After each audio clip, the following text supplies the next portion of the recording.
welcome back to Straight Facts. It's Wednesday, man like Mo, aka Mo Gender. We've got the Don Husam with us as well. Lots of stories to talk to you about. Leny Yoro to United. Complete. He's a Man United player. We're going to be looking at Arsenal's midfield conundrum. Trent Alexander-Arnold potentially going to Real Madrid as they prioritise Liverpool's right back. And we're looking at Chelsea as well, as it appears PSG are going to sign their number one striker target in Victor Osimhen. I've got the boys with me. Husam is here. Mo Gender's here. How are you, gentlemen? You both well? I'm great. I think me and Mo are on such a same wavelength. We actually got the haircut on the same exact day as well, you know. But yeah, big up to everyone watching. Straight Facts is back with us too. So you were gonna hear some arguing, some bickering today. It's normal. Make sure you guys are liking and subscribing. This is like Al Jazeera 2.0, basically. This is the stream. So like the video, subscribe to the Football Terrace, and yeah, let's get the party started, man. Yeah, people, listen. Like the video because you ain't liking what I'm about to say. So like the video now before you hear what I'm about to say. So like the video now. And if you're watching this on the replay, before you go on and enjoy the show and get entertained and stuff like that, hit that like button. The target is 1,500 likes live, guys. Now, guys, if you're doing this, if you're watching this now, 1,500 likes. And then in the replay, before you go and enjoy, hit that like button. It helps the channel, helps the show. You guys are going to enjoy this to the max. This is your look at Husam doing see the like button. If you've been living under the rock, looks like thumbs up. Hit the like button, people. Already people are saying the salt is already here. We'll see how it goes. I like my own show. I liked it. He just liked it, bro. He just liked his own show. You just liked it, Terry. You forgot to like just liked his own show now. Yeah, I don't like my own shows ever. Is that weird? I don't like my own show. Yes, you have to like your own stream. If you don't like, we don't like you. Okay, well, I'm doing that now. So obviously the breaking news today is Leny Yoro has completed his medical now at Manchester United. The deal will complete. United have blown Madrid out of the water. The player is bought into everything that's going on at the club, and he is signed. He's one of the most talented young centre-backs in world football. And he said no to Liverpool. He said no to Real Madrid, and he has picked Manchester United. And we as United fans are excited about the prospects of this player. We're excited by the fact that we managed to... I didn't think we'd beat Real Madrid to him. And being absolutely... I thought Madrid... I mean, the talk was they were going to come in with a new offer, and now they've decided not to. And United land their player, 5-year deal with an extension that can be placed to make it £612,000 per week as the base salary. I think £52 million is the totality of the deal. Talk to me, gentlemen. Man United, I know we've already signed Xerxes, but this feels maybe like the first real significant signing in the top six due to who was chasing him, the amount of clubs that are involved so far this summer. I'm going to go to Mo first on this one. So basically, Man United signed a player, good player, 18 years old. Your package is 62 million euros. If that's or 62 million, I don't know the package of this. 52 million pounds, 62 million euros. Yeah, 62 million euros. Basically, what happened is Real Madrid said, we value you as 20 to 25 million.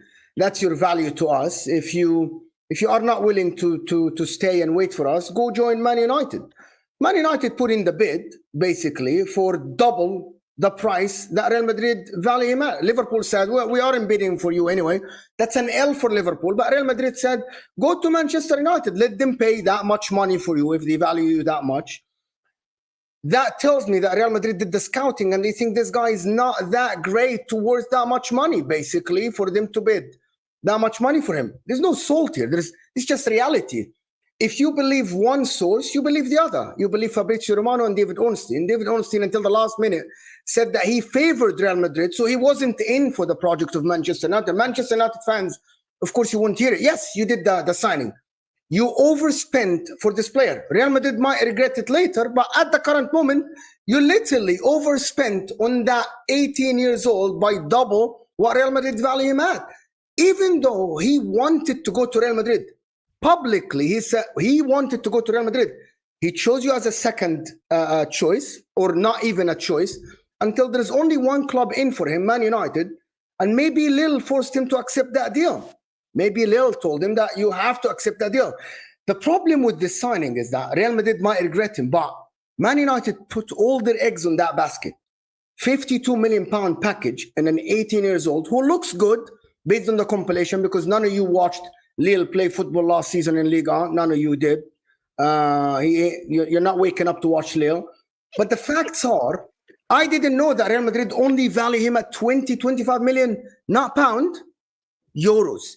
That's 18 million pounds, right? Man United literally paid triple that price. Is it good for Man United that they landed the Mbappe of defenders, as Man United fans or whoever said that, right? Or Real Madrid fans said that? I don't know.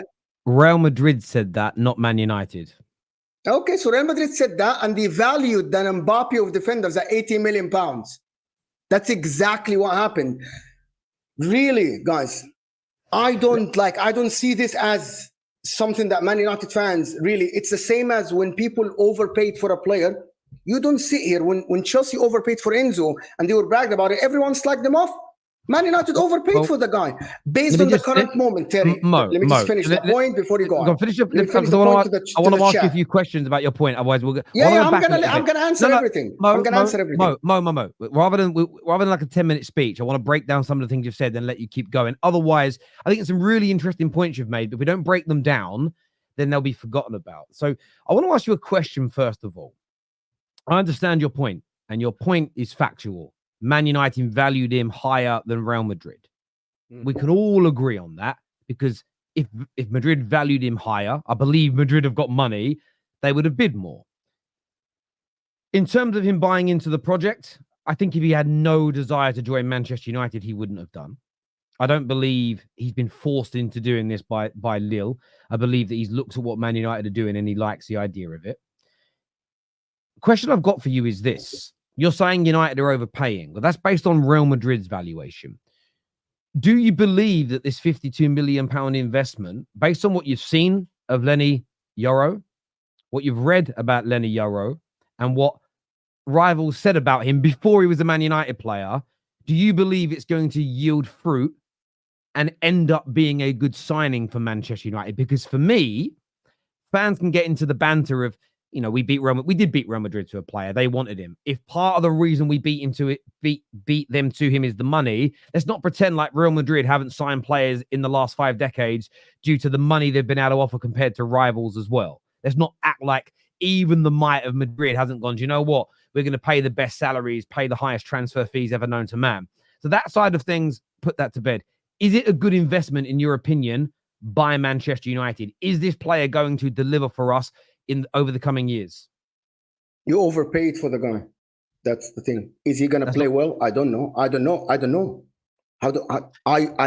some compilations. So if you don't know whether he's going to be good or bad for us, how do you know we've overpaid at this particular Because juncture? No other club valued him that much. So here's the thing. I'm being logical here. If he's that good based on the scouting report, and I'm not the biggest scout, other clubs have scouts. Liverpool have scouts. Real Madrid have scouts. Chelsea have scouts. Everyone has scouts. The only one that bid that much money for him is one club, Manchester United. So you're telling me that your scouts value him at that much, but nobody else value him at least close to that.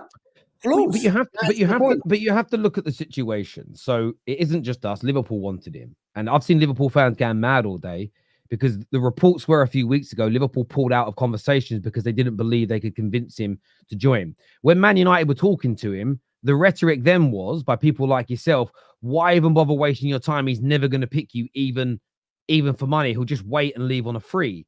The situation changed because the player's mind about coming to Man United did. And this happens on many occasions where teams think they've got a player, it's signed, sealed, delivered.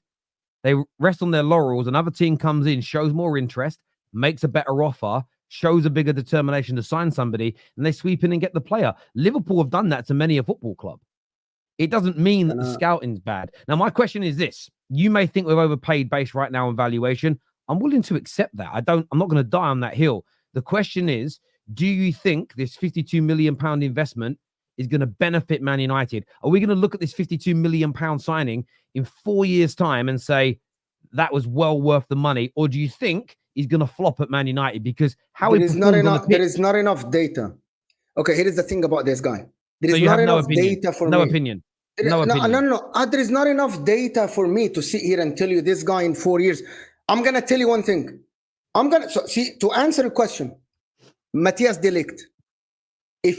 Matthias de Ligt is cheaper. If you ask me you asked me the same question about Matthias de Ligt, right? And I told you, Matthias de Ligt, the money that you are willing to pay for Matthias de Ligt, which is about 40 million pounds, if I'm not mistaken, 42 million pounds, I thought that was a good investment because I've seen enough from Matthias de Ligt. I haven't seen enough from Leny Yoro, Terry. That is the thing. And I'm going to ask you a question about this, and I'm going to ask the chat. I don't think he joined Man United because of the project is better than... Okay, so just to get that straight for everyone in the chat.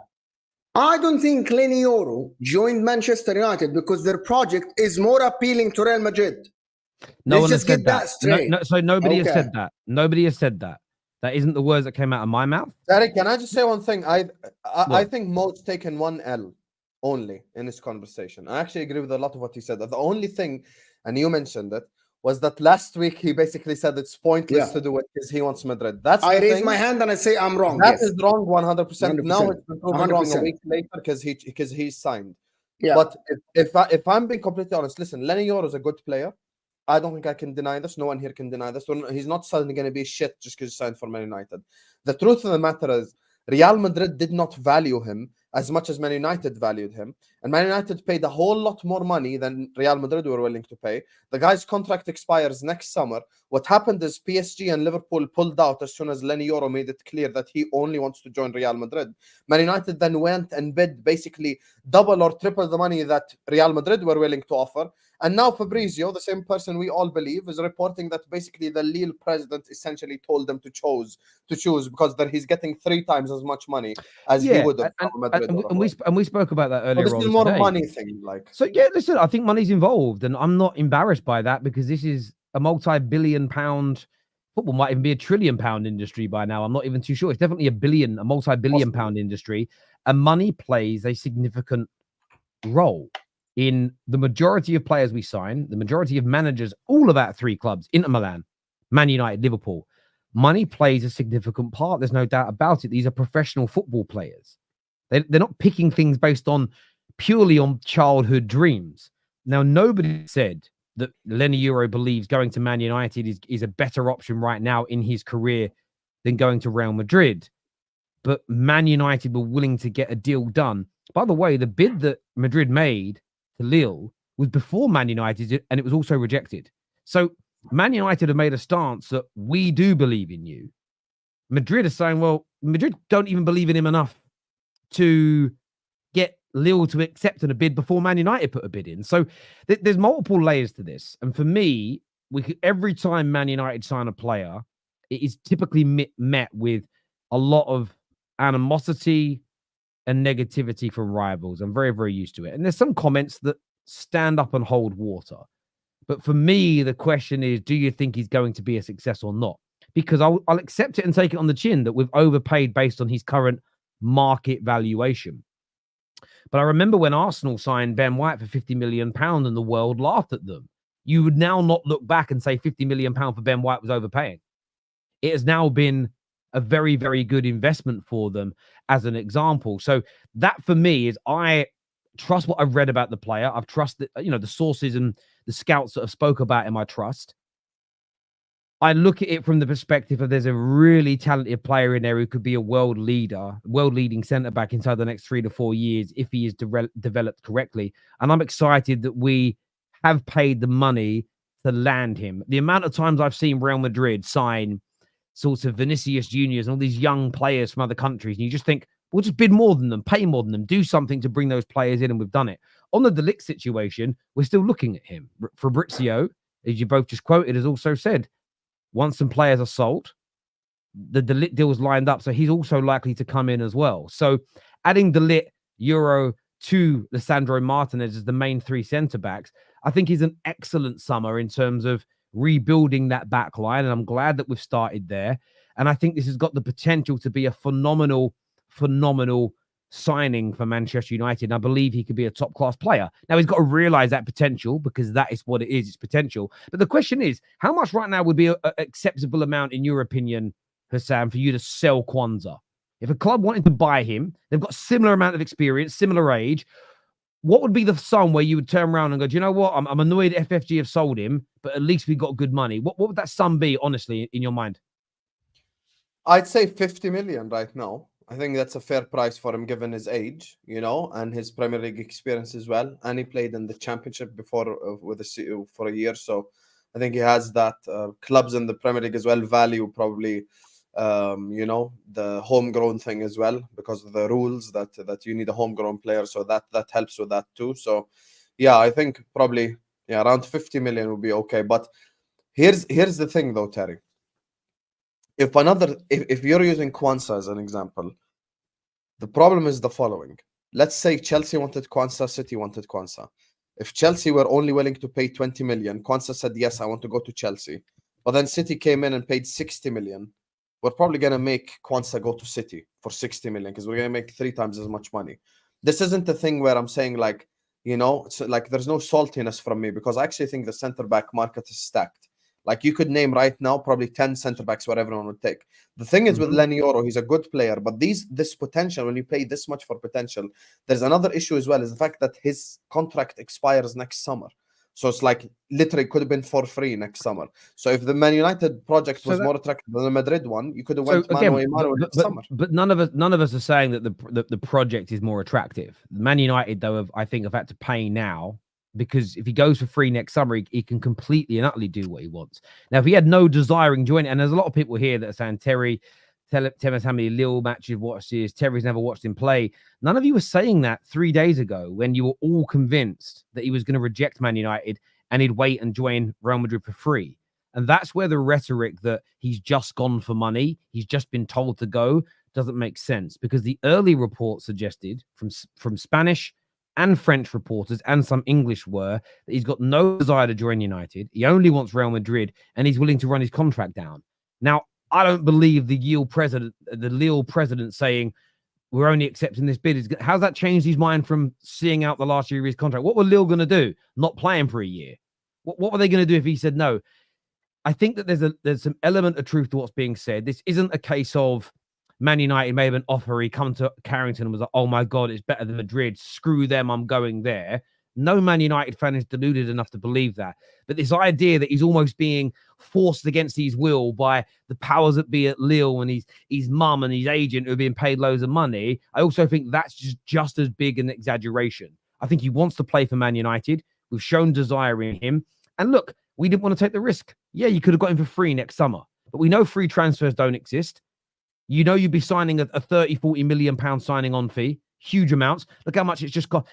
Mbappe's a free transfer. It's costing them over 220 million pounds to bring him in. It's not free in reality. So even if we could get him for free next year, then you've got more clubs that are going to come in for him that may be in a better position than we are. So what we've had to do is pay to ensure that we stop that from happening. And if this player reaches the potential that the scouts say he will, that top football people believe that he will, then I think it could end up being a worthwhile investment. Only time's going to tell. I'm excited about the prospect of it. I'm not naive enough to think that we've just signed the best centre-back in the world at this particular juncture. But I look at that with the Xerxes deal, that we're looking at the De Ligt deal, the Ugarte conversations are still going on. I'm really impressed so far with how Man United are operating in this window in terms of bolstering this squad. We've got to see it all come together. But I think Man United fans are really happy with what we've done. I think there's a lot of saltiness from rivals. And I don't actually mean you two, the same people that up until yesterday, like no chance he's picking you no matter what you do. They all look a little bit silly now, in my personal opinion. Can I ask you a genuine question, Terry? Mm-hmm. Do you believe that the way your club operates has changed? Because last year you also signed Mount for 60 million with a year left on his deal. Do you think the way that you operate needs to be a bit smarter, just in terms of that alone? And So, like, I'll give you an example before like, let's say, okay, I'm gonna say this. Let's say 20 million was what Real Madrid were willing to offer. Don't you think you could have done, like, you could have pulled this heist with a 30 million pound bid instead of a 60 million pound bid? Well, it's not 60 million pounds. It's 52 million, including add-ons and bonuses. I believe the initial amount up front is around 40. Okay. And that's being okay. and that's being paid over a 5-year period. So if we do the Liverpool prop, he's only going to cost us about 8 million this year. So it depends how people want to boil this down. So this is where I'm objective about it. You could make the comparison to the Mason Mount deal and say, well, you paid quite a lot. The difference is that none of us were convinced that Mason Mount was the guy. None of us were. And you'll remember me saying, I was like, I hope it works. But we were all like, oh God, it was more the player. If we'd have spent 60 million pounds last year on Cole Palmer, whether he had a year left on his deal or not, and say Mount did at Man United last season what Palmer just did at Chelsea, you wouldn't have asked that question right now. So yes, the scenario looks the same, but it's also about, I would say to Man United fans that are excited, I like the deal. I like how we've operated in the sense of we were prioritizing Leny Yoro, but we were working on the De Ligt deal. With other Stokes other sort of Stokes in the irons in the fire to make sure if something goes wrong, we had some backup options. But the proof's going to be in the pudding. If this player delivers for Man United, if he's exactly what we need, if he's the profile that in the short, medium, and long term makes us a better football inside, everybody's going to forget that we spent £42 million up front on a player with 1 year left on his contract. So there are always going to be similarities. I think you can be a perfectly well-run football club, and you can go, well, because we look at Chelsea right now. You two have criticized Chelsea heavily, right, for the way they're operating. But Man United are doing one thing that's relatively similar, which is they're looking to buy a number of younger players that if they're a success, great. If they don't quite hit the same heights, there's sell-on value. Now, that's part of the mantra of Chelsea. So some people go, oh, you're copying Chelsea, therefore it's going to fail, because I see that Chelsea have failed. But Arsenal have that mantra, and so do Man City. The vast majority of their signings are under 25 years of age. So I think we need to look at this more broadly rather than specific details that overlap and don't look great. So for me, I'm more confident in this deal, not because we've overpaid in the same way that you're suggesting we did for Mount. I believe more in the talent of this player and the people that are orchestrating the talent ID now versus the bankers and the marketers last year. But I concede 100% that there are some similarities. I've not said all summer that everything Ineos are doing is groundbreaking and amazing and, oh my God, we've never seen this before in football. All that talk is crazy. I'm not even going down that road, but I do see a fundamental difference in the way we're operating this summer. And you even look at the situation with Xerxes. The fact we're paying him £56,000 a year in salary. When the last time we signed one of our main new attackers and paid them that amount of money? I think that's what we're giving academy players on their first new deal. So there's loads of really positive things as well. I think with the Leny Yoro situation, we probably paid maybe a little more than we wanted to on salary and transfers, but that's because of who was chasing him and what we had to do to turn his head. But as long as we're not doing nothing crazy, and I said it before we knew the amount, said anything over £100,000 would have worried me, and we're significantly lower than that. So yeah, I'm relaxed. I'm not overly gassed thinking everything's perfect. Equally, I'm not going to see similarities like you've mentioned to go, oh my God, nothing's changed, because I do believe our operating model has been significantly different so far this summer compared to last year, the last few years, if that answers your question. The only problem that I'm looking at this, listen, Man United have done something that not a lot of people did, which is the Euro's done one day. On the positive side for Man United, they signed Xerxes. He was a target, done. Next day, here we go, it's done. Leny Yoro at the end, he's a Man United player at the current moment. He's doing his medical, whatever thing is they're done. They're leading the race for De Ligt. So they're actually getting their targets, which is the positive thing for Man United. They aren't dwelling. They aren't going. Even that Leny Yoro thing was not a transfer saga. They put in the bid, waited for it, and at the end they got the deal over the line. This is positive thing for Man United. The amount of players that Man United are buying, I'm still waiting for Man United. There's no negative about it, but I'm still waiting for Man United to sell the players. There's the one Bissaka that apparently he's going for £15 million, which is a big loss for them. There's still Casemiro needs to go. Varane left, went to Como, if I'm not mistaken. These are the things I'm still waiting for the Manuel Ugarte. But if Man United get these 4 deals, and as Terry said, I'm looking at them and I'm thinking, the only unknown here is Ten Hag, which is I'm still consistent about this. The only unknown is Ten Hag. I don't know. Can he pull the rabbit out of the hat like he did the first season and get them to top 4? Or can he be like last season and completely flop like last season? That's a big risk. in my opinion. Is only Ten Hag here. But in terms of the signings, if the money, and I'm not a financial expert, Terry is more experienced in this and he reads more about the financial situation of Manchester United. If Manchester United spend this window 150 or 120 million pounds this window on these 4 or 5 players, are Man United in trouble? I don't know. But it looks like targeting 4 players, getting 4 players is what every club should follow, in my opinion. Every club should be like this. Liverpool want 4 players. Liverpool should go and get 4 players. This is, you want to back the manager, just do that. Regardless but on of the target. positive side, I get that. I said that many times. In the positive side, you want your target, you go get your freaking targets, and you get more. Start with it. Just to answer, when you say about selling people, though, so obviously we've had Varane and Anthony Martial and Brandon Williams have all left the club in terms of their contracts ending. But we've sold Amari Forston, we've sold Van der Beek, we've sold another young player to Benfica for £6 million. We've sold Willie, Big Willie, for 10 mil. Of course, the deal was announced today for Mason Greenwood. So, you know, that's a fair amount. I mean, in terms of first team players, 1, 2, 3, 4, 5 have now gone out of, you know, that's quite a significant amount considering when you actually look at every other club. So this is another thing as well. Although Man United are trying to fix themselves, trying to rebuild their reputation, trying to get better at things, what's everybody else doing? I mean, and this is the thing you have to, and the reason I say that isn't to play whataboutery. It's to look at the marketplace. Arsenal need to sell. Nothing's really happened yet. Liverpool haven't bought or sold anybody as far as I can see. City, actually, strangely enough, I didn't think would sit on their hands this long, and they have. Chelsea have done work, the same as Man United. So I think you have to also look at the market and what's going on externally for Man United when assessing it. I think that we've had bids come in for McTominay, but it's only 17 million. We want nearer the 30 million pound mark. We've had offers in for Casemiro, but they've not been anywhere near what the valuation is. And I think we're right to bide our time.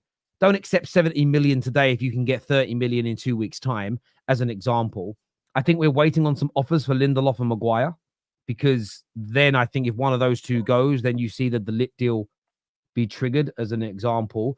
Ugarte is being worked on. The only reason that slowed down is because he was, I know he didn't play in the final, but they do a third place playoff game. He was right until the end with Uruguay, and that's a deal that the club are going to pick up pace with as soon as he's off of his holiday. So we are working on those deals, but we do need to also sell. We've seen how stringent the Premier League has been on PSR, and I think that's why I think all football clubs have been a lot slower this summer, coupled with the international tournaments. So I don't think we should just assess United on the exits, but ignore the market forces that are currently going on. But look, as I say, I'm never going to agree with everything any ownership does, because that would be weird. But so far this summer, I've been pretty impressed with what we have witnessed so far.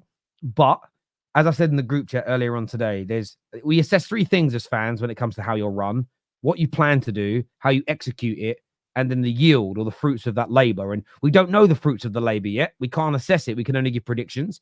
So far, I think the plan and execution have looked pretty good thus far.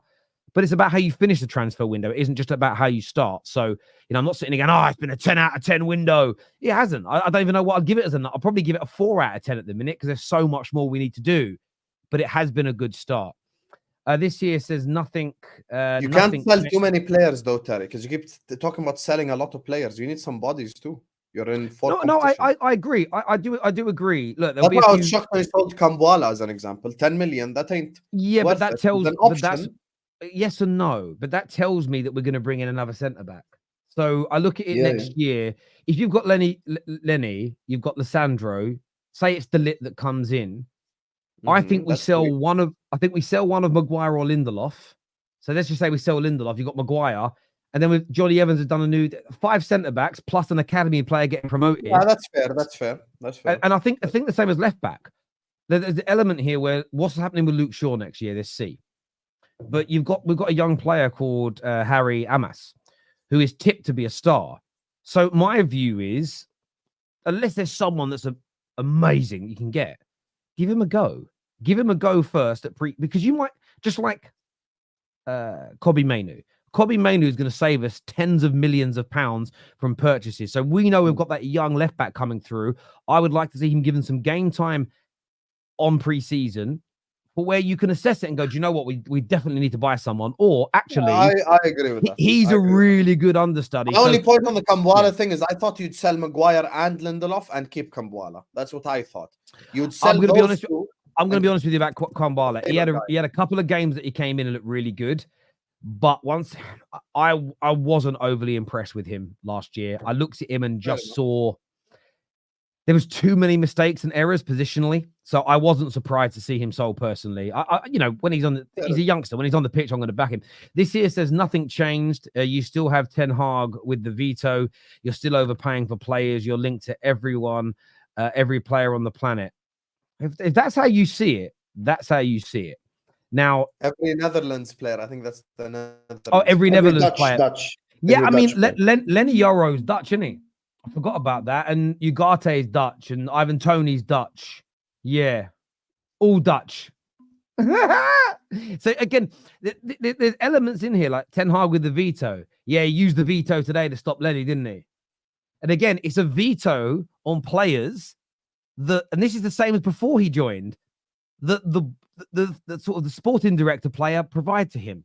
So as long as we trust the sporting director to only give him an option of players that meet and pass the threshold of quality, it doesn't matter if he's got a veto or not. We spoke about this before. So what's changed is the people that are orchestrating behind him.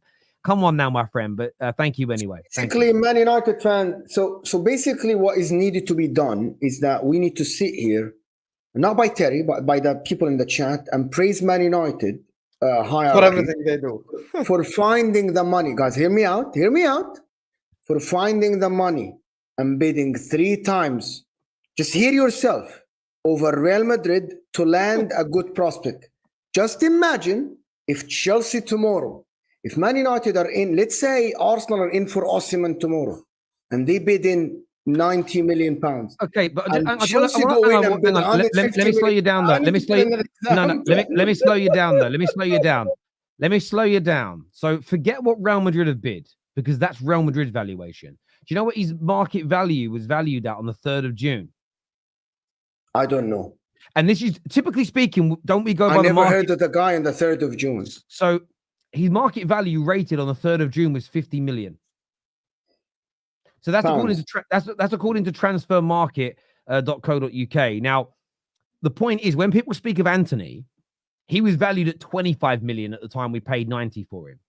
So we have paid only slightly more than his valuation was. Forget what Real Madrid are willing to pay, because that's not his market. That's why they got rejected before United were involved, because they bid significantly lower than his market valuation. So, and this is the issue that I have when it comes to people. And someone here says Terry's warping reality. It's a fact. Go on to transfermarket.co.uk right now. Search Leny Yoro. It's there in black and white. It shows you last updated 3rd of June, 50 million euros. So we haven't paid 3 times his market value. We've paid 3 times potentially what Madrid were willing to pay, but they offered 2/3 less than his market value. Yeah, so but that's given the fact that his contract expires next summer as well, Terry. And he's 18 years old with 1 year left in his contract. Hang on a minute, boys. But let's not be disingenuous. His market value also reflects that. His market value reflects how long is left on his contract. That's how transfer market do their workings out. So we need to be really consistent here. And I have seen so many people use market value of players when they've been bought in the past. Oh my God, his market value is 80 million. We got him for 60. Suddenly it comes to Leny Yoro and we're ignoring that and just going by Real Madrid underbidding. That's not fair, is it? Or am I mistaken?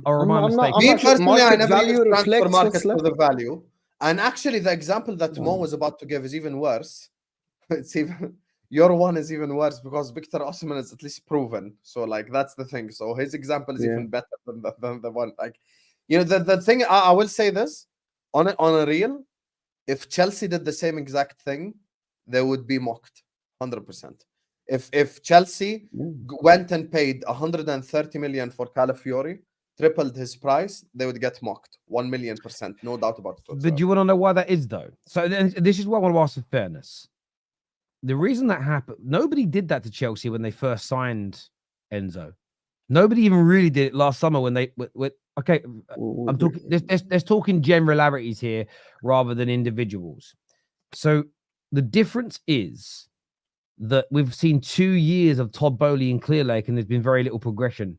This is something new for Man United. This is new true. people. So if, for instance, Leny Yoro turns out to be an absolute shocker of a signing, and we do this on multiple Ineos on 2 or 3 occasions, spend more than you all deem the player worth, and he's awful, then it will be criticized. This is the thing in life. All of us 3 could try and cook the same dish. We could follow the exact same recipe and exact same instructions, but you could get 3 dishes that in the end taste different based on your quality of cooking. So this is why I say to people, it's the plan versus execution versus delivery. Chelsea overpaying for Enzo in itself isn't the issue. It's whether or not Enzo was good enough for them. Because if Enzo went in and killed it, nobody would care how much they paid. Towards the end of last season, no one was talking about Caicedo's price because he was playing well. And this is why I asked the question. Great, people want to banter over overpaid. If that's what you think, great. Do you think he's going to deliver for us or not? If you think he's going to be a flop, then the challenge makes sense. If you think he's going to be a success, then we haven't overpaid. You can't overpay if someone then therefore is a success for you, right? Okay, but you need to be clear about your question, Terry. Are we talking about the long term or the short term? Delivering. But again, we are not assessing players in 1 year. You've got to look. I agree with that, but there's something that people need to understand because he is 18, by definition, he's gonna have 5-6 games next season where he makes mistakes and possibly costs you. That's normal. He's 18. That's fair. Kwanzaa, who you asked me about, cost us last year at Old Trafford. To be fair, the forwards cost us more, but he made the mistake for the Bruno goal. So that's the point. So I actually have another question for Husam. I asked young defenders will make mistakes because prime is like 25, 26. Do you know, on a real though, for both of you guys, I keep asking myself this question since I did my show this morning, and I asked the chat this: do we think, and I actually don't know the answer, do we think based on what we know about this player, and the question is for the chat and Husam, exactly because he's not a Man United fan, in 2 years, 3 years, Real Madrid fans will say, screw it, we should have fucking paid the money.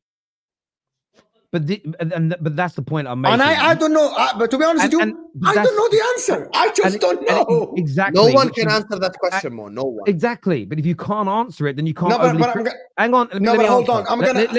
Let me answer. I'm gonna answer Husam. I'm gonna answer Husam. But I want to throw this in first. It might be relevant. If you can't answer whether Real Madrid are going to regret it, you also can't state that Man United will regret what they paid for him. You can't have that both ways. So if you have no idea whether Madrid are going to regret it or not, how are we criticizing the signing? I'm going to tell you the difference, which is what Husam's point is. If you're asking, for example, Arsenal are signing 40 million and Husam wanted Liverpool to sign Calafiori, he's like, go get Calafiori. If you ask Husam straight to his face, if Arsenal get this deal over for 45 million euros or 40 million pounds, and you ask Husam, do you think in 2 years Liverpool will regret this? Husam will tell you yes. Yeah, I think right, Husam? We will regret this. We will regret not splurging the money to get Calafiori. That is my point, Terry, is that there is not enough data on Leny Yoro for us to sit here and say that, which is why the deal is kind of like you overpaid that much. So, we don't know. So again, that's the point. Again, but if you don't have enough data, I don't to praise it, then you don't have enough data to criticize it. But I have Real Madrid, the guy that wants to go to Real Madrid. Real Madrid told him, even though you want to come to us, we don't value you. You've got no data. The only data you're going to ignore the data of Barada, Dan Ashworth, Wilcott. Forget that they're now at Man United, because before they were on the Man United board, would we all agree that they have very good to stellar reputations in football? They did. Yeah, they do. So they're the individuals that have used their data to say he's worth it. So Real Madrid's data, you're saying, well, I'm going to go with it, but you're ignoring theirs. So there's either enough data to assess this transfer or there isn't. I don't think we can have it both ways personally. The only example here is like, I'm going to trust the guy that has experience in this, that didn't want to give the girl the ring she wanted. And then she went to the guy that gave her the much, much bigger ring, even though the girl kept begging the guy to come and give her the ring. So I'm going to trust that guy who has experience more. That is the point. Like if Real Madrid with all the scouting, I know that it's kind of an analogy here, but the guy, there is a difference. And I said that many times before, Terry, there is a difference between someone who is For example, Mark Gahey tomorrow. If Mark Gahey is willing to leave Crystal Palace, he doesn't have a favorite club. He doesn't have a favorite destination. And if Man United go and convince him with a project, or Liverpool go and say, no, our project is better, and he chose Liverpool, I'm going to say, yeah, he chose Liverpool because, but if for the project, but if Man United, if tomorrow Mark Gahey says, I only want to join Liverpool, my only destination Liverpool, and Liverpool said, but we don't want you, bro. We just don't want you. And he's like, no, or we want you with that much money. We value you as 40 million. And he says, okay, you know what? I'm just going to join Arsenal because they are the ones who offered more. I'm going to say, he wasn't convinced about joining your club. He wanted to play for Liverpool. He was convinced about joining Liverpool. But because Liverpool said, we don't value you, we don't want you that much. Yeah, go find yourself a different club. That is how I see it, to be honest. Yeah, Madrid said no, basically. That's it. Yeah, Madrid are the ones that said we don't value that much. Go and find yourself another club, and that's fine. So are we using Madrid not wanting a player now as the barometer to whether we rate them or not? Is that what we're now saying on our version? I don't.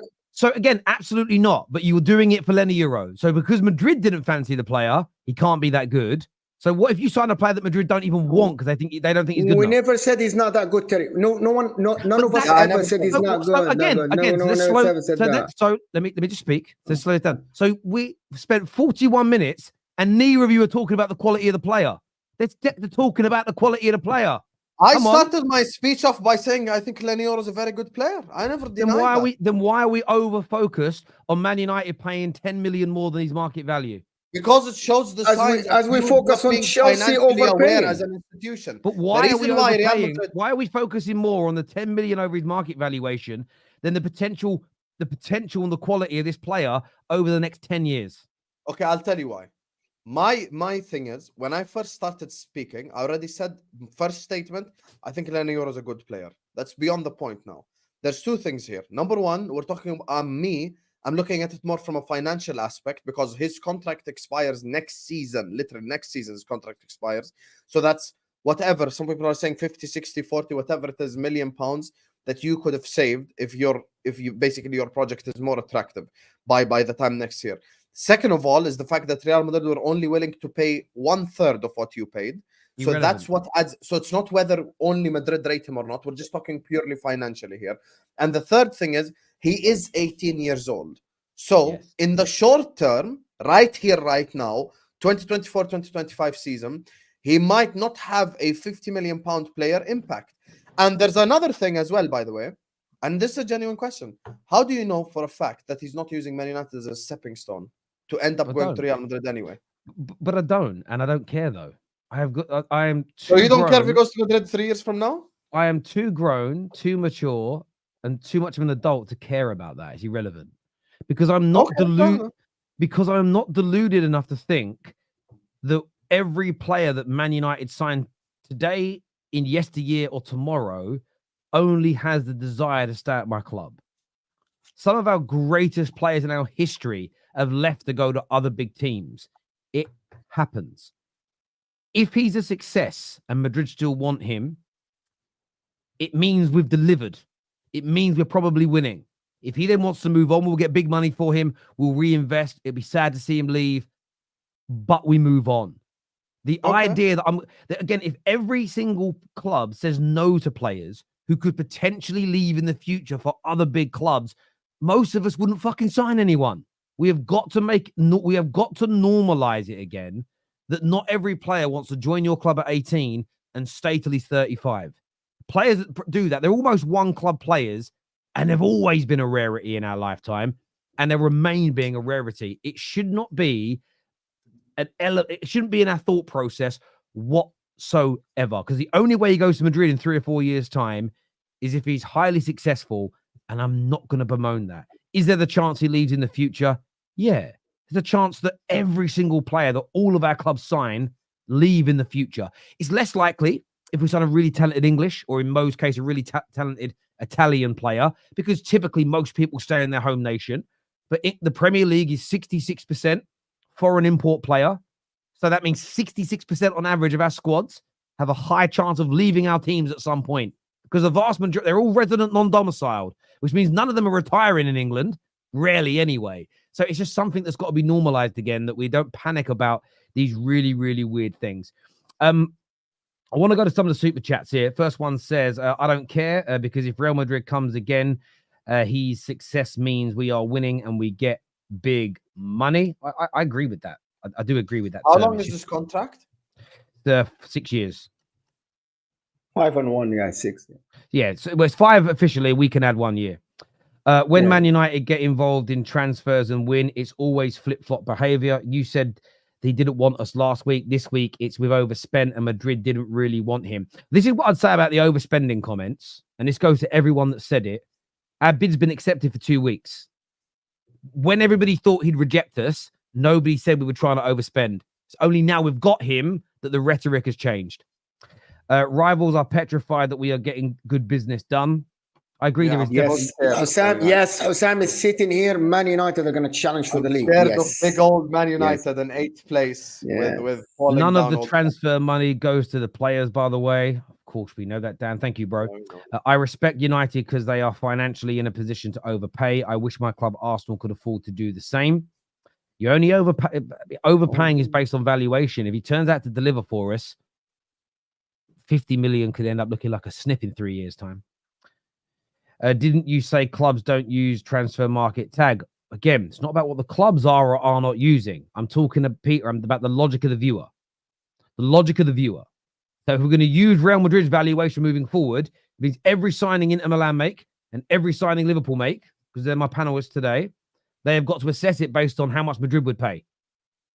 Deep that logic for a moment. It's stupid. When you take it, when you spread it across the spectrum of football, it's silly. It means if any of your clubs sign a player that Madrid didn't bid for, well, how do we know their true valuation? Madrid didn't bid for him. Crazy. I think United are doing really well in the transfer window. They have Yoro now, Xerxes. De Ligt is a really good player. They can be back in time. Yeah, it's going to take time still. It's going to, we're nowhere near back, in my personal opinion. We haven't even kicked a ball with any of these players yet. Hey, you 3 top guys, I have 2 points. Does this look like how Arsenal started to build? Second point, think you and Chelsea have to start quick. Big gap from the top 4.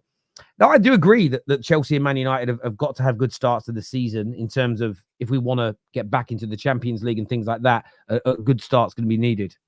Here to laugh at Liverpool, no signings shall take place for them. They got a yes man in Arnie's slot. Trent, Salah, Van Dijk to go on a free Leicester pool in the mud. I did want to ask you about that. There's a big story that's going around today that's Madrid are prioritizing. 2024, we fully Madrid are prioritizing Trent Alexander-Arnold.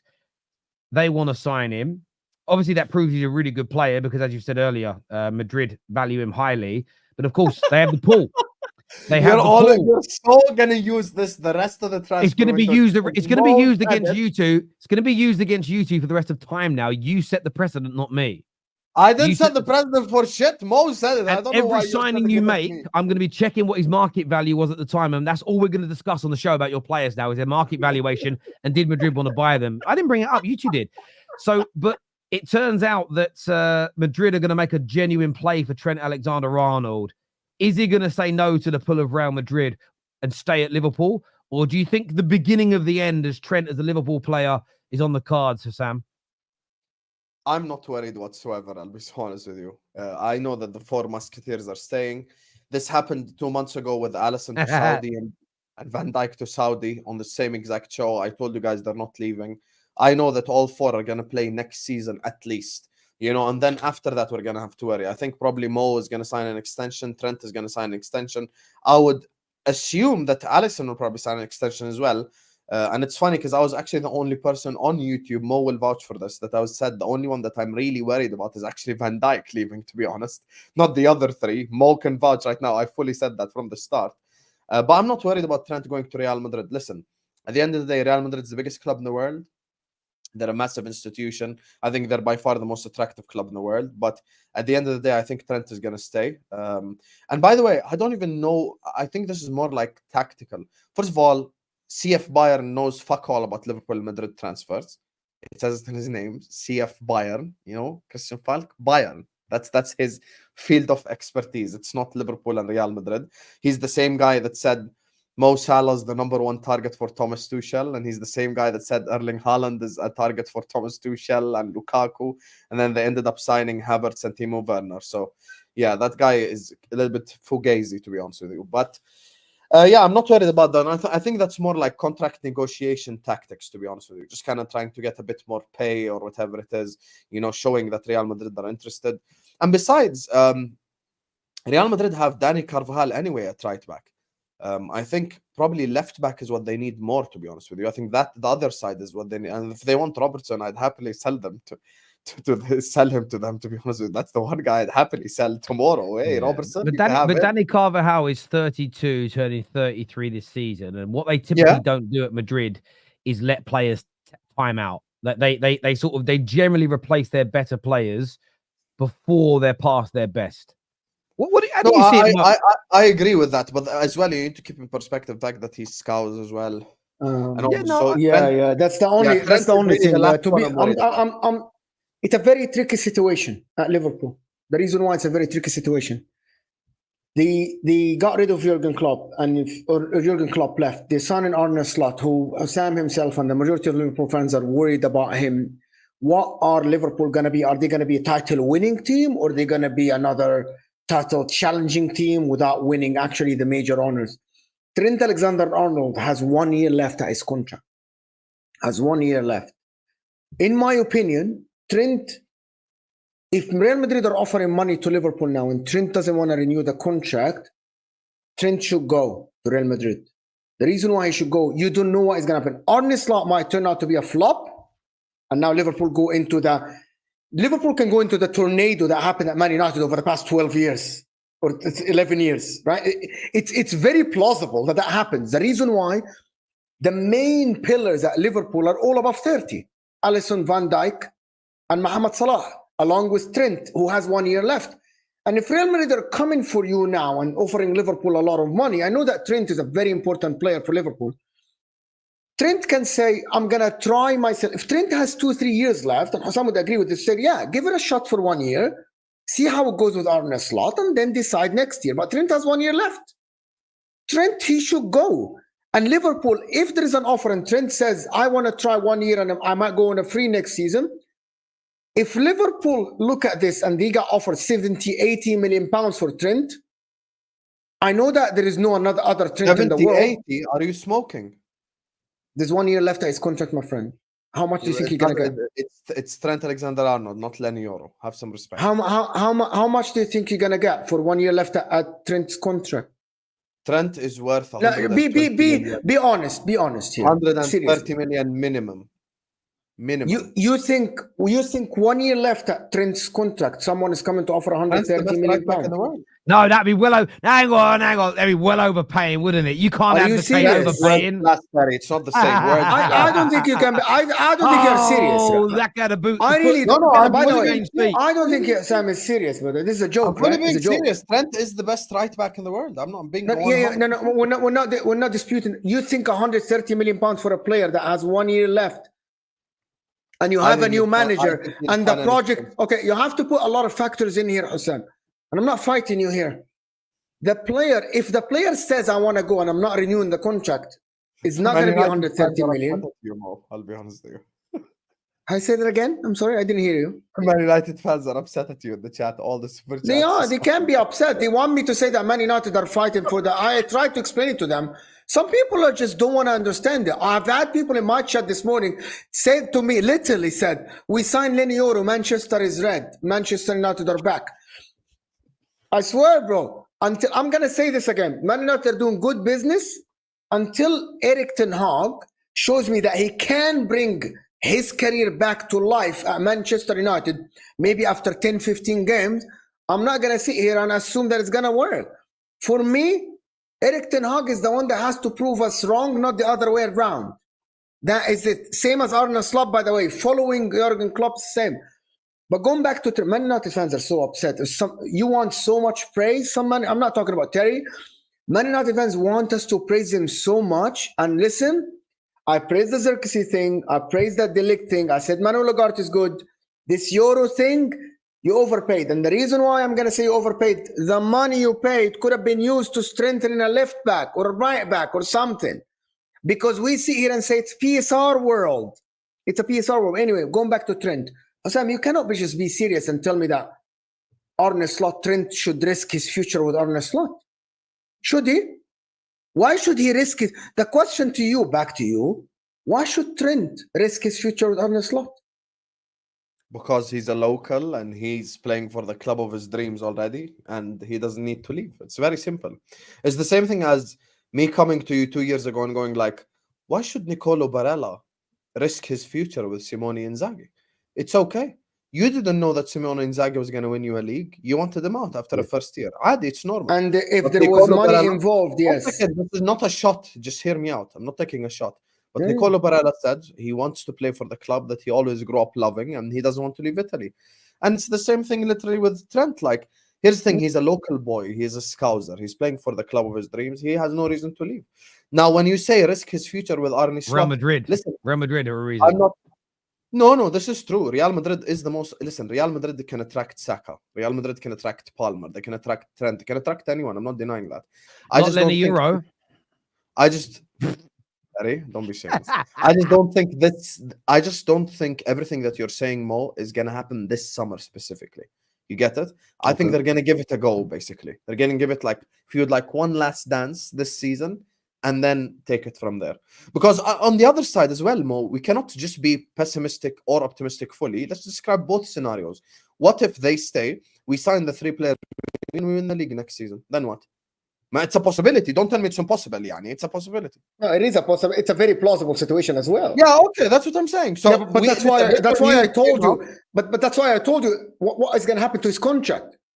Okay, but that's Bro, what do you know why the reason? Do you know why this this is being surfaced now? Right? Hold on. Do you know why this is being surfaced? And Terry mentioned in the beginning. It's because of the contract. It's because of the 1 year left. I know, That is why it's not because Real Madrid suddenly are looking to get Trent. The guy, his contract ends in 2025. You have a new manager. He hasn't renewed the contract. Hence, the biggest club in the world is circling around the best right back in the world. Simple. No, It's a very simple equation, Habibi. This is true. The way that you're saying it, that's why I'm not mad. I'm not shouting or anything, because what you're saying is not crazy. What I'm saying is the following. Listen, you spoke to me 2 months ago about this, okay? And me and you had a conversation. I said, out of the 4, the one that worries me is Virgil. And my energy has not changed. I think Trent will sign an extension. I think Ali will sign an extension. I think Mo will sign an extension. The one that worries me is still Virgil van Dijk till this day. If you tell me, Husam, out of the 4, who you think has the biggest chance of leaving, I'll say him still till this very second. So I think Real Madrid are the most attractive club in the world. I think they could sway multiple players' opinions. Real Madrid could change any player's opinion because they're Real Madrid. This is just the truth. By the way, using your own club again, Barella doesn't want to leave Italy. If Madrid calls, he's leaving. We know this. Like, that's just Madrid level of like, you know. But at the end of the day, I think that the players are going to give it 1 more year at least, and then they will make their decision based on that. To be honest with you, that's what I believe personally. So the only way I'm seeing this, Terry, is Trent renewing the contract and having a release clause. Yes. Exactly. Yeah, that might happen. That might happen. Yeah. Renew the contract until Liverpool. Listen, there is a release clause. If I want to go, here is a release clause. If I want to go, I go. That could certainly I'll give it a happen. shot. I wanted to ask you boys about Chelsea. They were linked. Well, we know they've made a financial offer to Victor Osimhen, but it's now been reported that PSG are advancing those conversations. They're also advanced negotiations for João Neves as well. That's a player that I really want United to get, but it looks like he's getting PSG. But it does appear that PSG will be making this move for Osimhen. Chelsea are trying to sign him, but some of the reports today suggest that PSG are going to get it done. How big a blow is this to Chelsea? I mean, they've signed Dewsbury Hall, they've signed Tosin, they've signed a lot of kids as well. Some of their fans, especially the guys in our group chat, and I'm probably going to say this wrong, and I hope Don doesn't get offended if he thinks I've said it wrong, but believe they've got one of the best squads in the Premier League. They believe they're almost a shoo-in for top 4, even if they get injuries. They could even challenge potentially if they get no injuries to major players next year. Or do you believe that's an overstatement really from Chelsea fans? And It's the signings like Osimhen, like Nico Williams, they need to add to really make this team potent? Or do you think they could afford to miss out on these types of targets? I mean, Chelsea fans are delusional to begin with. If they think that Osimhen wants to play Conference League, you know, I don't think that's a thing. Can I say my line, Husam? Can I say my line? Can I steal it? It's my line. It is my line. Go ahead, Mo. Go ahead. No, but seriously, at the current moment, what Chelsea has is the name, the color blue, and just London over everyone else. That's it. That's all what they have. Oh my God. There is nothing else. They have an unknown. I'm going to tell you something. Until this current moment, I don't think Osimhen knows who Maresca is. He just doesn't know the guy until this current moment. By the way, it's not a dig. It's not a dig. Yeah, it's not a dig. You just called them a blue club from London, but it's not a dig. Yeah, go ahead. Bro, they have. Husam, just let me explain to you this. It's very simple. If PSG have Champions League, have the money, Chelsea have the money as well. PSG have the fame as well. They don't have the Premier League though. Okay, they don't have the Premier League. But it looks like players are favoring the Champions League clubs over Chelsea. It's very simple, right? And that's fair because 2 years out of the Champions League, finishing 12 and finishing 6 is hurting you. Olise, Osimhen, I don't know who else are you going to be linked to. The facts are, you had one manager that at least had the name to call players on the phone and tell them, come join me. A guy that coached the top clubs, Spurs, PSG. You literally got rid of that name and you got someone who, if he raises the phone, right, and calls Victor Osimhen and say, by the way, this is Enzo Maresca. Osimhen says, I'm sorry, who's this? Who are you? But this is reality, Husam. You know what I'm talking about, right?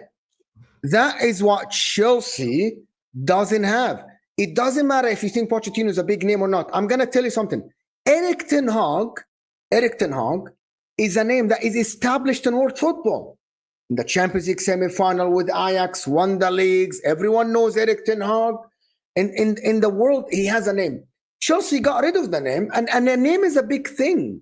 A name is a big thing, right? A big thing. No one knows who Maresca is, and that's a big deal. Chelsea have London, which is the color blue, and you have the name. That's it.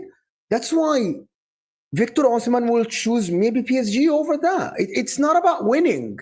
And people just think this is the dig at Chelsea. You put yourself in this position by, listen, Arteta was even a player. Why Chelsea fans? This is the reality. Who's Enzo Maresca attracting? By the way, Erik Ten Hag still have a name. Look, I need to interject here. Now, look, let me preface this by saying I don't agree with Don that the squad is as good as he is saying. And the reason that I say that is some of that's based on I don't know if the quality is quite there. Some of it is I don't know if the availability is quite there. So the jury's out on the availability of the Reece Jameses, the Nkunkus, even to a degree Lavia. When someone misses, I'm keeping that same energy, by the way, for Malacia in the Man United team. I don't think he's as talented as those guys, but he spent a whole year out. I'm not thinking, right, he's back next year. You could argue Lisandro Martinez, but that's a little different. He broke a bone in his foot, and our medical team didn't check the x-ray properly, and he came back and it was still broke. And then he came back and someone fell on his knee. Like, I don't look at that as the same, but I hear the challenge. But I don't think Chelsea have lost their pull. Where I will agree with Don and Ches and a lot of Chelsea fans, I don't believe they're just from London and blue. They're still a gigantic football club. They still have some very good players at their team. They're still a member of the sort of Premier League's top 6. Yes, they don't have Champions League football, but nor do Man United. We've just signed Leny Yoro. Nor do Man United, and we've just taken Xerxes away from people. Ivan Toney's interested in joining us. Ugarte is willing to leave PSG and join Man United. Now, yes, we're bigger than Chelsea, but I think we're being so disingenuous in this idea that Chelsea are done, finished, they're no longer at the top, they can't attract anybody. Yes, this season, they're not in the Champions League. But I think they could, it doesn't mean they will, but they could turn around to someone like an Osimhen. With him joining, there's far more chance of them becoming a Champions League team again. Surely. If he was there last year, he would have scored double the goals that Jackson did. They probably would have made the top 4. They might have even won a trophy up against Liverpool. So I don't think Chelsea are 100 million miles away. I don't think they're quite as good as some Chelsea fans are making them out to be. There's still a lot that needs to be. I could be wrong about that, but I think they need to prove a lot more. Yeah, but Terry, there are too many questions. This idea that Chelsea are finished, I think, is a massive overstatement. No one said that. No one said that. Terry. There are too many. You did. Hang on. No. 1 second. Hold on. I never said that. Hang on. You did. You said. Hang on a minute. You said all they are is blue and from London.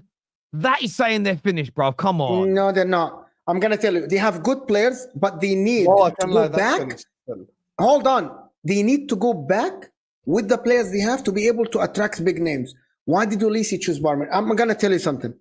Arsenal, Liverpool, at the current moment, and no one comes back with the Caicedo thing. That was last season, which is Terry's point. When they, maybe last season, when they went to Caicedo and said, Caicedo, you are the piece that will bring us to the glory. 2 years now in, they are not back. They have an unknown manager, with all due respect, that we don't know anything about, right?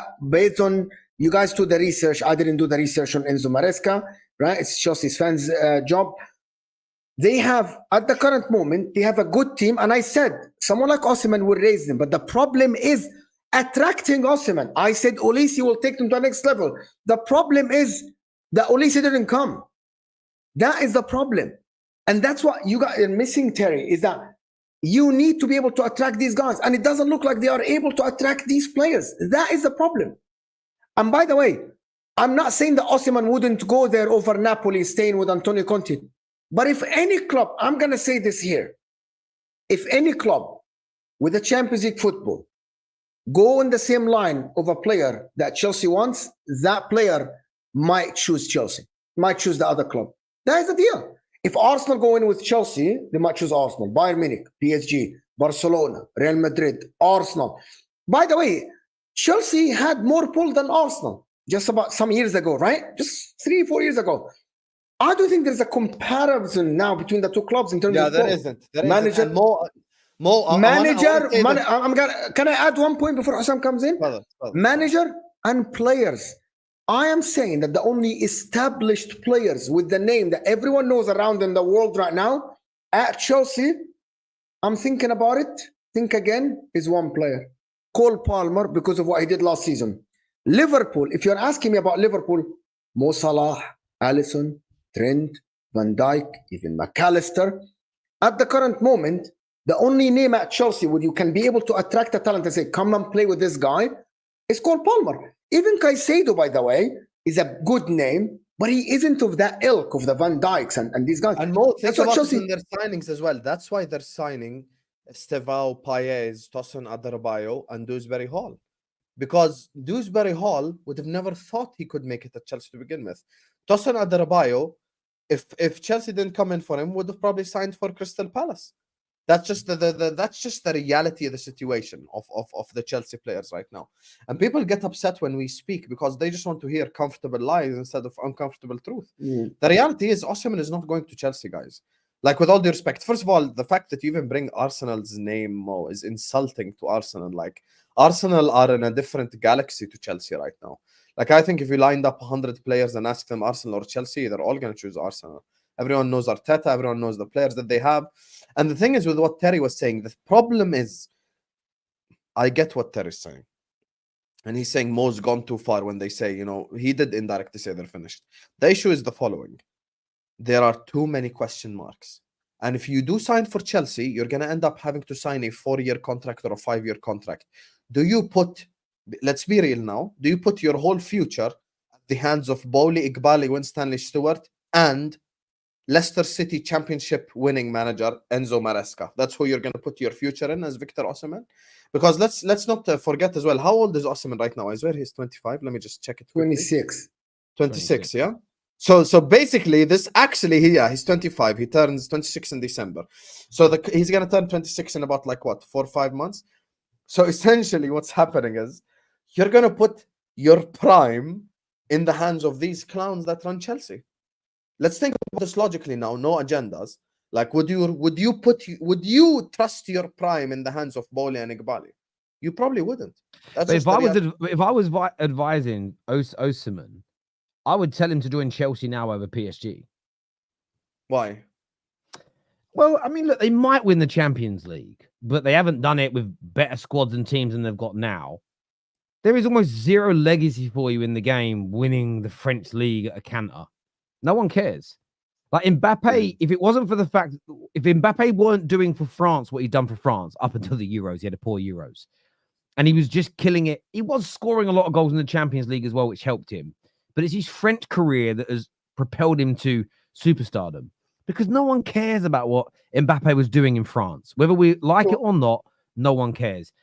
Osimhen going to the French league, yes, good move. Yes, on some Champions League nights, we'll get a bit of attention. But he gets far more credibility through being in Serie A, playing for Napoli.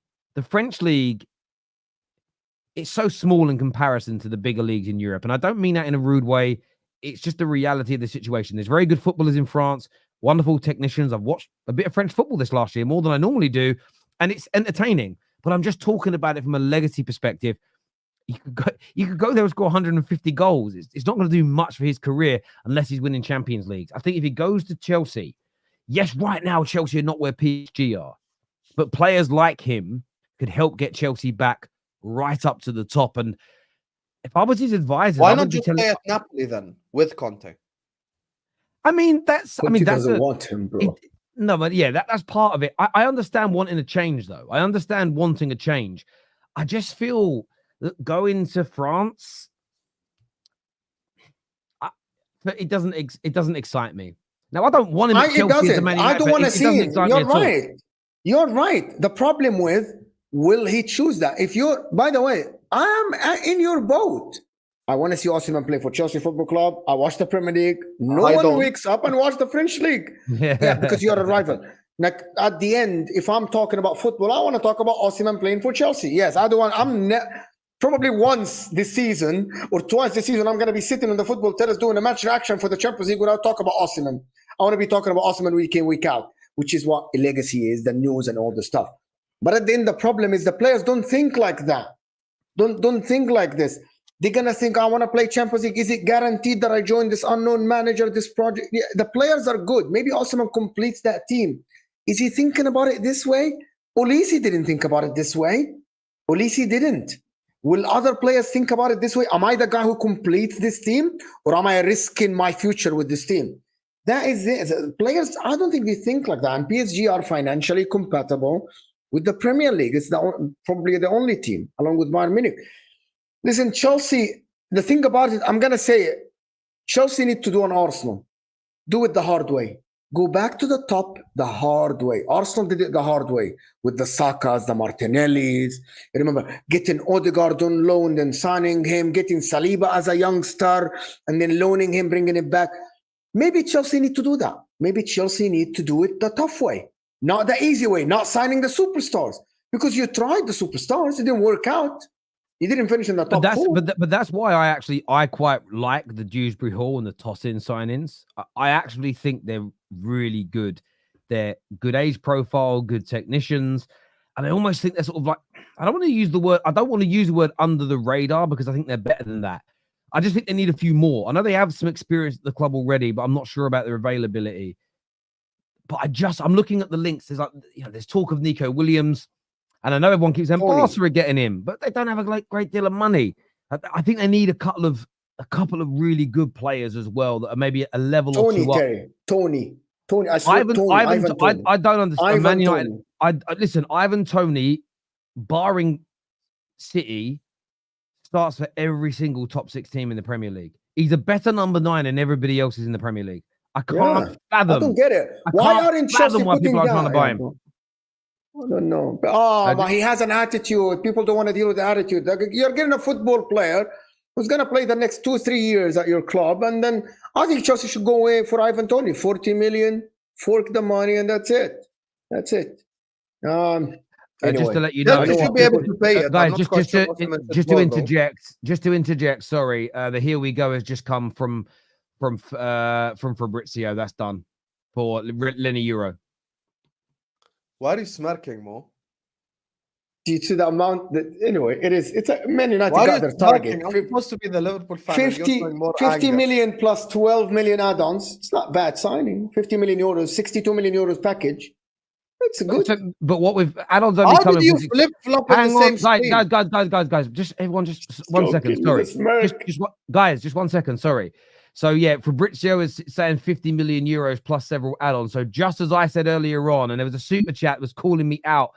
D, wait, he goes, no credible sources have said it. What is 50 million euros in pounds, Mo? 42 million pounds. Like I told everybody earlier. Come on now. You know, Tier 1 Terry was on it, bruv. Tier 1 Terry was on it. So Tier 1 Terry was there. 42 million. By the way, that means we've got him below market value. So you two can stick that in your pipes and smoke it. Stick it in your pipe and smoke it. You're going off of transfermarket.com? I'm going by what people always use.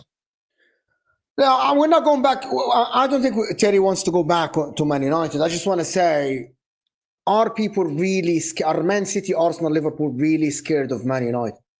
Right now, but no one says that. That's irrelevant. Not you. People are saying that Husam is salty. By the way, I don't compete in the Premier League. My team doesn't. I don't care. But people are saying Husam is salty because he's scared of Man United. Man City fans are salty because they're scared of Man United. Not you, Terry. But the chat are. People on Twitter are. Other people are saying that. The Arsenal are scared of Man United. I don't think so, but fine. By the way, guys, just let's get this straight, okay? The fee is reported. Forget even Twitter. Go to the articles. Just type Leny Yoro deal. It's 50 million euros plus 12 million euros of add-ons. 62, which is 50 million pounds. Done. This is the deal. Okay? So stop speculating. Hang on. We can't include the add-ons until they're actually added. Yeah, that's fine. 42 million pounds plus 8. Yes. It's 42 million pounds is what we're paying for him. If he's successful, then it's going to rise. But that's only if we're successful. But probably the add-ons is making Champions League, or you're going to make Champions League next year based on the signings and based on the Man United fans. The add-ons are going to be included because Man United are making top 4 next season. Fully opening up the can of worms now. Here we go. Bro, isn't this? Probably it is going to be amount of games. He's that good to play the amount of games. He's the one that the team that signings are going to take Man United back to the top 4. So let's establish that probably that they're going to pay the add-ons because they're going to make top 4 next season. It's just based on what people are saying. Not you, Terry. The people are saying. They're favorites now for top 4. Anyway, it is what it is. It's so funny. It's good. It's a good signing for Man United. It's a good signing for Man United. 42 million pounds. Absolutely love it. Absolutely love it. Here we go. I did want to ask you boys a little bit about Arsenal as well. Talk of their midfield. They want to bring in a central midfielder, and it's sort of between Merino and Zubimendi are the two names that are coming up. What do you think they should do? It's gone a little bit quiet around Arsenal. Yeah, the Calafiori deal, we know it's stalled because Basel and Bologna are negotiating the sell-on clause. It's not really anything to do with Arsenal. It's more to do with their counterparts. But how do you boys see it when it comes to the midfield of Arsenal? Zubimendi, Merino, what should they do? Merino, sorry, what should they do? Listen, I told Mo before because here's the thing. People always sit up here and say, oh my God, the only reason you rated this player is because of the Euros. Well, Dani Olmo had most GA and I still wouldn't take him at Liverpool. So I never changed my opinion based on the Euros. Mo knows this. I think Merino is a tank. That guy is a tank, and Arsenal should definitely sign Merino over Zubimendi.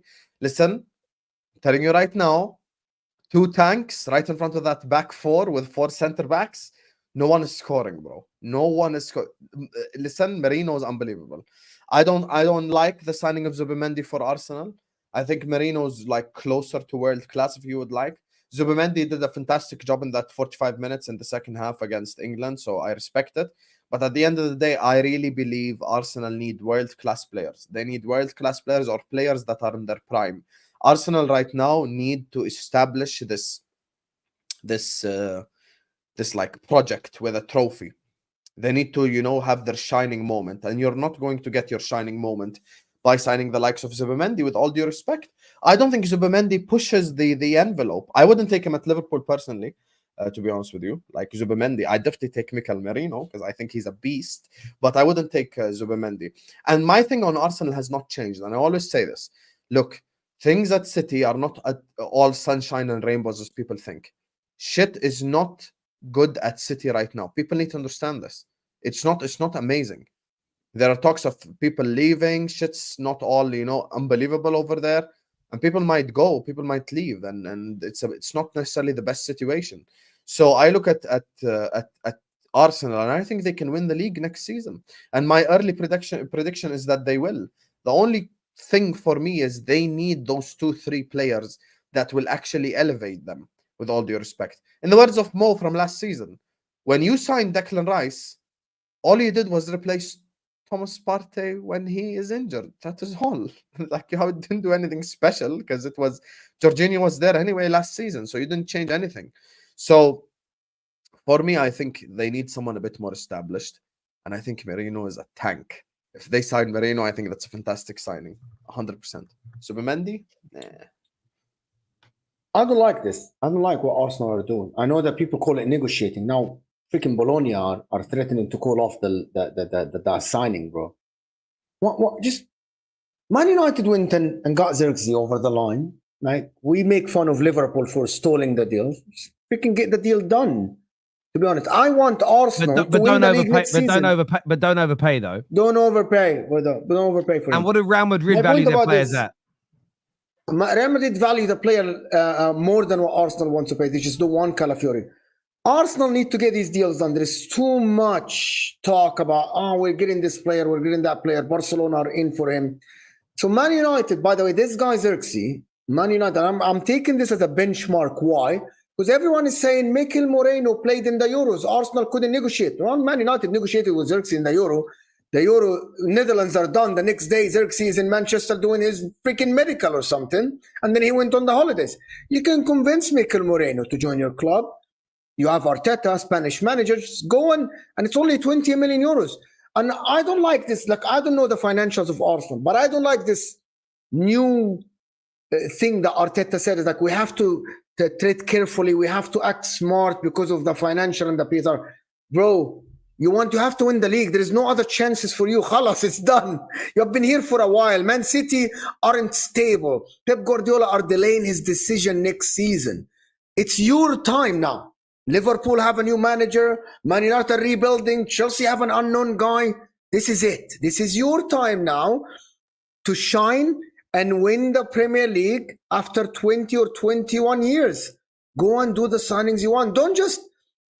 I don't like this, to be honest. I'm looking at it and I don't like it. I don't like this dwelling over deals and stuff like this. There's 1 month left until the season starts.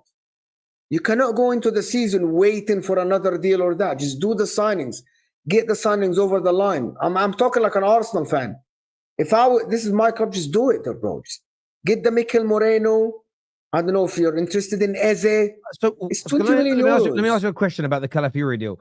So what do you think they should do? Because it's not their element. It's the sell-on clause between Basel and Bologna that the issue is. Do you think Arsenal should just offer them more money so that they're all happy? My understanding is not that. My understanding is Arsenal are still negotiating how to pay, how much is to pay, because Bologna want Arsenal to pay the valuation. No, the problem is the sell-on clause, Mo, because Bologna want 50% sell-on. You're not letting me finish. You're not letting me finish. The problem from reading, right, the Gazzetta, what they said is that Arsenal don't want to pay the whole valuation as a lump sum. Arsenal want to pay some money, and Basel wants the whole half the money, the 50%. So Arsenal don't want to pay the money, the valuation that is there. That is my understanding. Why do you don't want them to pay over? Like you speak Italian. You don't. Habibi, they don't. Yeah, go and do Google Translate. You don't speak Spanish. They don't, guys.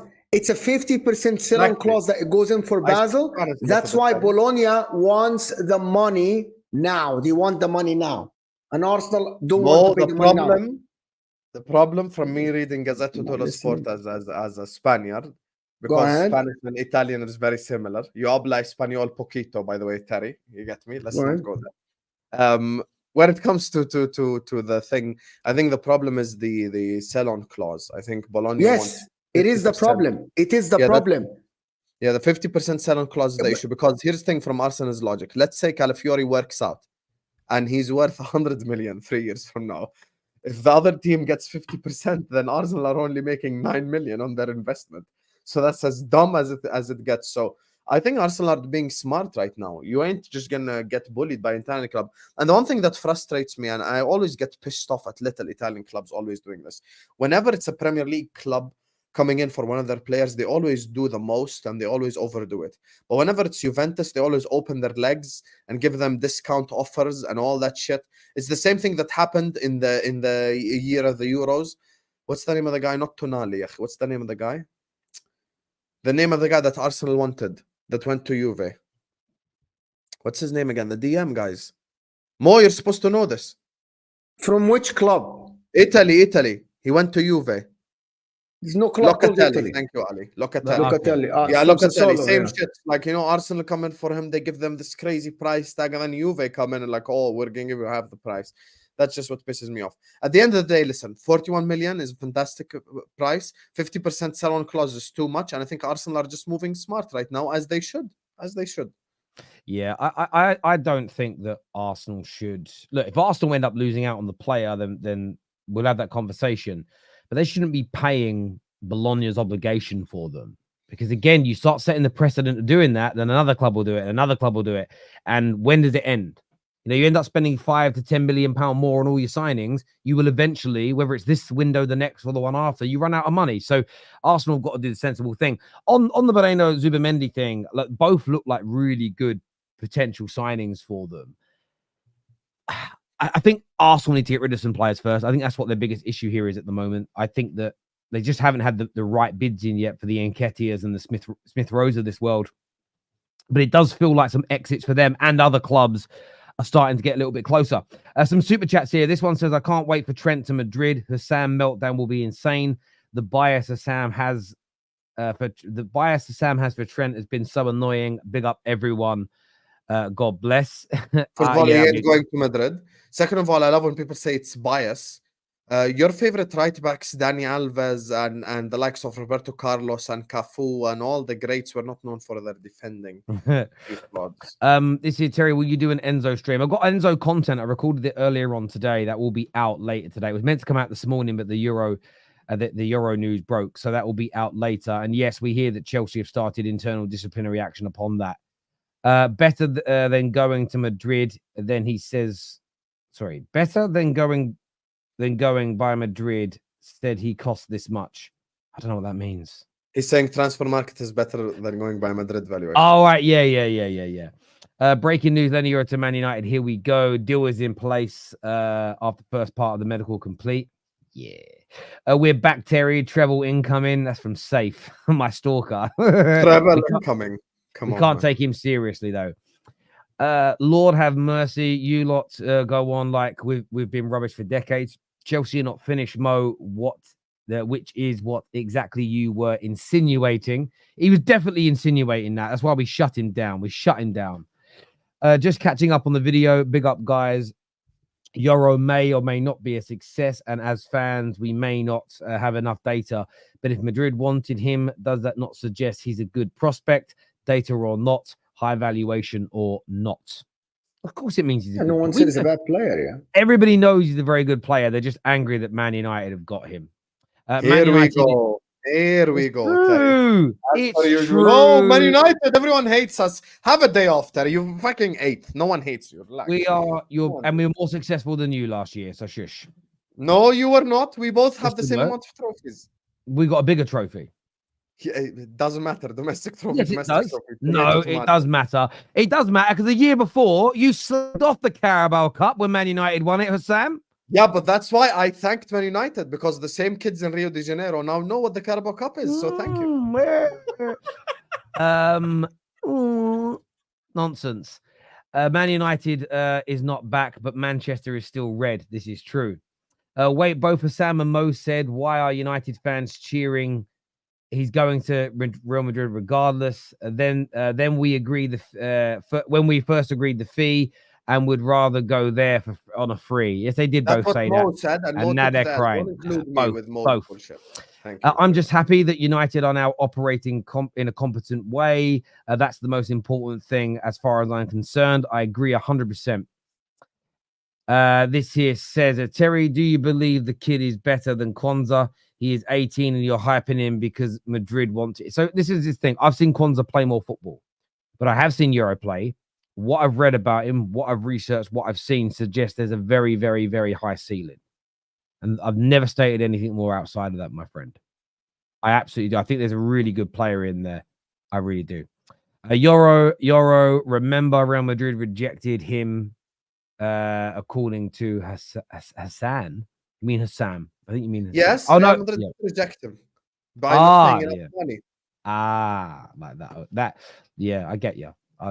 I'll make sure we're using that one the next time you try and say that you got Here a we player go. of another club. No, you're Here setting the we precedence, go. boys. We know how much you You're hate really United. doing this whole everyone hates Man United stuff, and it's just No, so I'm not doing. true. I'm not doing that. I'm doing the whole Husam and Moa being hypocrites today. You So know I'm who gonna I hate? hold Who this I hate? against I hate you. Man City right now. I need Man City liquidation in September, and then we celebrate. And then I'll go back to hating your club again. Listen, everyone who's tuned in, I want to say a big thank you to each and every single one of you, boys. It's always a pleasure to sit and speak football with you. Please hit the like button. Make sure you are subscribing. Join the transfer group chat as well by scanning that QR code on the screen. Never miss any of our streams or any updates that we have for you. Until next time, take care. Goodbye. God bless. And remember, Leny Yoro is red.